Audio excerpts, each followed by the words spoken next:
साल से पत्नी को टॉयलेट में बंद करके रखा था। शरीर में केवल हड्डियों का ढांचा ही बच गया था।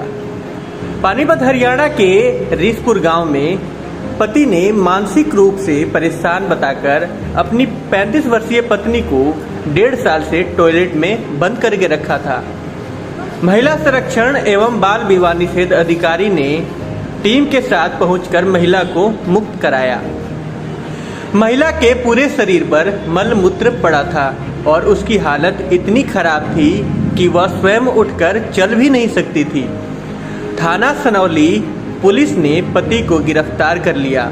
उससे पूछताछ की जा रही है।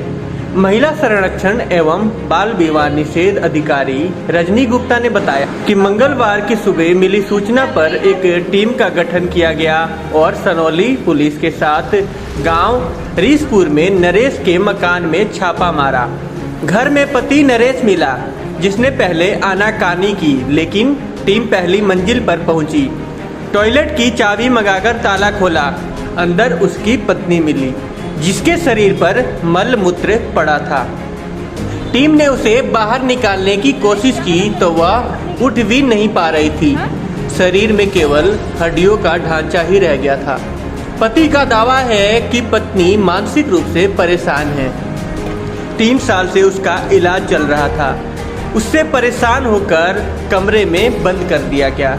अधिकारी ने बताया कि महिला की 17 साल पहले ही शादी हुई थी। उसकी 15 वर्षीय बेटी है, एक बेटा है 11 वर्ष का और 13 साल का। हैरानी की बात यह है कि पिता उनके सामने मां को पीटता था, भूखा प्यासा टॉयलेट में बंद करके रखा था, लेकिन उन्होंने कभी इसका विरोध नहीं किया और न ही कभी इसकी किसी से शिकायत की। पुलिस ने महिला एवं बाल संरक्षण अधिकारी रजनी गुप्ता की शिकायत पर पति के खिलाफ 498A और 342 के तहत केस दर्ज कर लिया है। पति को गिरफ्तार कर पूछताछ की जा रही है। महिला का बुधवार को मेडिकल भी कराया जाएगा। देखिए पूरी खबर।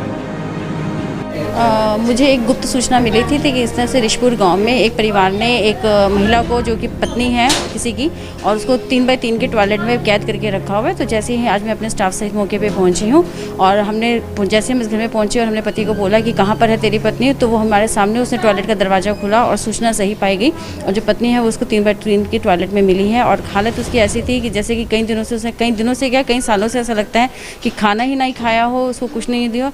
और ये बताया गया कि उसकी मानसिक हालत ख़राब है, जबकि अभी हमने बातचीत करी है तो बातचीत में ऐसा कुछ नज़र नहीं आ रहा है कि इसकी मानसिक हालत ख़राब है या नहीं है। लेकिन ये सूचना सही थी कि 3x3 के टॉयलेट में बहुत ही दयनीय हालत में, जिसे कहते हैं, कि मिली है। ये सारी टॉयलेट कपड़ों के ऊपर सारा कुछ हुआ था और हमने आकर ही अपने सामने नलाया है। और अब आप स्थिति देख रहे हैं कि औरत कितनी सही है वो।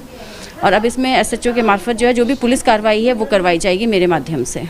इसमें इन्होंने बताया कि किस वजह से ये इसको अंदर रखते हैं, कुछ बताया? इन्होंने ये बताया कि इसकी मानसिक हालत सही नहीं है, लेकिन मानसिक हालत सही नहीं होने का कोई भी दस्तावेज इस समय इनके पास नहीं है और ऐसा लग नहीं रहा है देखने से कि इसकी मानसिक हालत सही है या नहीं। हाँ, ये ज़रूर है कि इसको कैद करके रखा हुआ है इतने सालों से, तो इसकी मानसिक स्थिति खराब हुई लगती है। तो अब किन के खिलाफ मुकदमा दर्ज होगा? मैं इसमें सबसे देखकर ये हैरान हूँ कि पति ने तो जो अपने पत्नी की हालत कर रखी है। इसके 3 बच्चे भी हैं और ठीक है, हालांकि बच्चे सभी नाबालिग हैं, लेकिन 2 लड़के और 1 लड़की है। और बच्चों ने भी यहाँ तक कि उचित नहीं समझा कि अपनी माँ को इस तरह की स्थिति में ना आने दें। और मेरी जो सिफारिश रहेगी, अगर रहेगा इसमें कानून यदि काम करेगा, तो बच्चों के खिलाफ भी कानूनी कार्रवाई करवाना चाहूँगी, ताकि ये आगे आने वाले समाज में एक सबक मिले। जो हम कहते हैं बच्चों को पढ़ाओ, बेटी बचाओ बेटी पढ़ाओ, अगर बेटी को हम पढ़ा रहे हैं तो क्या बेटी का फ़र्ज़ नहीं बनता है कि माँ की ध्यान रखे? और अगर पढ़ाने के बावजूद भी बच्चे इस तरह से कर रहे हैं अपनी माँ के साथ, तो इनमें बच्चों के खिलाफ भी यदि कानूनी कार्रवाई बनती होगी तो मेरे द्वारा ज़रूर लिखा जाएगा। नहीं, अभी फिलहाल जो है पुलिस कार्रवाई आगे देखते हैं कि क्या करती है। ये पुलिस का विषय है, क्योंकि हमने आगे रेस्क्यू किया है और आगे पुलिस को हम हैंड ओवर कर रहे हैं। आगे पुलिस क्या कानूनी कार्रवाई करती है वो मेरे द्वारा लिखा जाएगा, बट आगे की कानूनी प्रक्रिया जो है सारी पुलिस द्वारा लाई जाएगी। और जहाँ पुलिस को मेरा सहयोग चाहिए होगा वो मेरा सहयोग बना रहेगा।